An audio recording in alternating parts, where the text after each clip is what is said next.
Bonjour et bienvenue sur la chaîne des Fous de Normandie. Aujourd'hui, on va parler de cette étude dont vous trouverez comme d'habitude le lien dans la description de cette vidéo.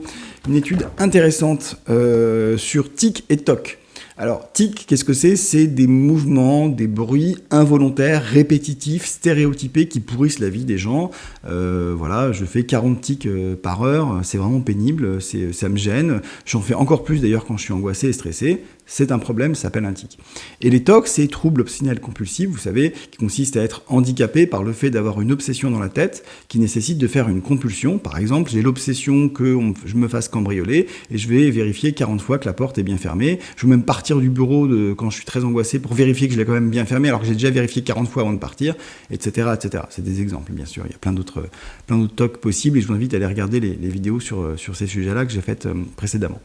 Alors, ce qui est intéressant en psychiatrie, c'est qu'il y a un mouvement en ce moment, depuis quelques années, qui vise à essayer d'avoir une vision plus précise des diagnostics et arrêter de mettre tout le monde dans des sacs sous prétexte qu'il y a 3 symptômes qui se battent en duel. Hop, on appelle ça une maladie, et puis dès qu'on a 3 symptômes, on dit qu'on a telle ou telle pathologie. On essaie d'être de plus en plus précis dans la classification. Pourquoi ? Pas pour rajouter des étiquettes, mais pour s'approcher le plus possible des processus cognitif, du fonctionnement du cerveau, et donc pour arrêter de se planter quand on cherche un traitement, ou arrêter de se planter quand on cherche des gènes donc, qui seraient la cause de ces troubles.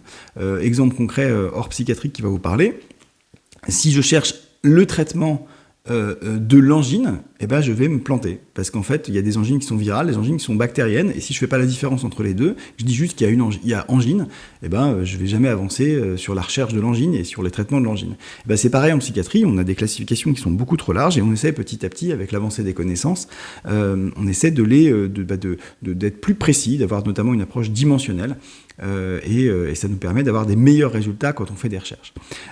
Donc cette étude-là, elle rentre dans ce processus-là, donc c'est pour ça que j'aime bien vous présenter ce type d'étude, c'est un peu mon dada. Cette étude-là, qu'est-ce qu'elle fait? Elle va chercher chez les apparentés de premier degré ou deuxième degré, c'est-à-dire chez en gros papa, maman, frère, sœur ou un peu plus éloignés dans la famille, est-ce qu'il y a un sur-risque de souffrir de TOC quand une personne de la famille a des tics related obsessive compulsive disorder, donc c'est des TOC reliés aux tics, pour faire simple. C'est-à-dire des personnes qui ont eu des tics et des TOC en même temps, enfin dans l'histoire de leur vie. La réponse, c'est oui. Et la réponse, c'est quand même un gros oui. C'est-à-dire que, effectivement, si dans votre famille, vous avez quelqu'un qui a tic related obsessive compulsive disorder, donc un TOC relié au tic, eh bien, vous avez 2 fois plus de risque de souffrir d'un TOC que si juste cette personne a un TOC. Donc, si cette personne a un TOC, vous avez en gros 4 fois plus de risque de souffrir d'un TOC quand vous êtes un apparenté de premier degré, par exemple. Si vous avez cette même personne qui a tic related obsessive compulsive disorder, eh ben là, vous passez quasiment à 8. Donc, c'est quand même une énorme augmentation. Déjà bon, il y a une composante évidemment héréditaire, biologique à tout ça, et ça explique pourquoi chez les apparentés de premier degré, quand il y a un TOC dans la famille, on retrouve beaucoup plus de TOC chez ces apparentés-là. C'est logique, c'est pareil pour le TDAH, c'est pareil pour la schizophrénie, c'est pareil pour, je sais pas, le trouble bipolaire, c'est pareil pour plein de troubles, évidemment. C'est sûrement pareil, j'en connais pas les proportions, mais pour le diabète, etc. Mais là, on voit bien qu'il y a cette sous-catégorie de tic related obsessive compulsive disorder qui multiplie encore par 2, par rapport à un risque qui était déjà bien augmenté, par 4, le fait d'avoir des TOC. Donc ce type d'analyse-là ne permet pas de conclure sur une origine fondamentale biologique différente entre tic avec TOC et TOC tout court. Simplement, ça fait partie des études qui permettent de mettre de l'eau au moulin des gens qui disent attention aux classifications trop larges. Vous voyez bien qu'il se passe quelque chose quand on associe tic, TOC ensemble, que les impacts sur les TOC dans la famille, chez les apparentés de premier degré, n'est pas du tout le même, il est 2 fois plus important. Donc, essayons d'être précis dans nos classifications. Ça nous permettra de dire moins de bêtises. Et notamment, et à juste titre, les auteurs de l'article concluent que si on veut chercher des gènes ou des traitements spécifiques au TOC, eh ben, c'est important qu'on sache qu'il y a une sous-catégorie qui est tic related obsessive compulsive disorder, pour pouvoir peut-être faire des recherches plus spécifiques, soit les exclure de ces études et en faire des études spécifiquement sur eux, Enfin, vous voyez, il faut être précis quand on fait les choses. C'est-à-dire que voilà, il va falloir différencier.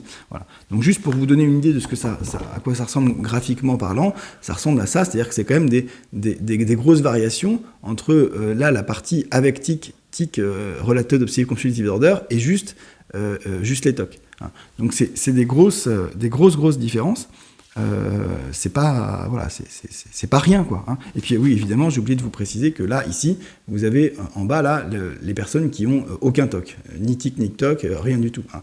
Donc tic Related Obsessive Compulsive Disorder, juste les TOC sans tic, et puis là les personnes dites contrôle, d'accord. Donc n'ayant ni l'un ni l'autre. Donc vous voyez, c'est quand même pas rien comme différence. Il est important de bien définir les groupes, il est bien important de bien définir les troubles.